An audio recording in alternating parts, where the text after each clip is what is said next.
This is my 1975 Chevy C20, and today I'm going to be putting down the first coat of primer on this passenger front fender.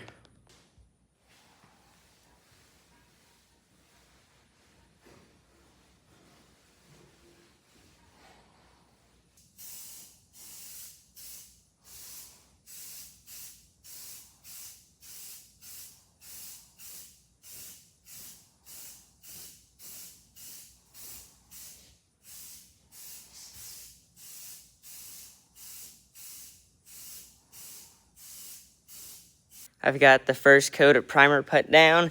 I'm going to sand this coat, but I've put the primer down so I could see where the dents and dings are. There's a dent there, there's some Bondo here, there's some little dents here. But this is just the first coat. I'm going to kind of resand it and fill in some Bondo in some spots.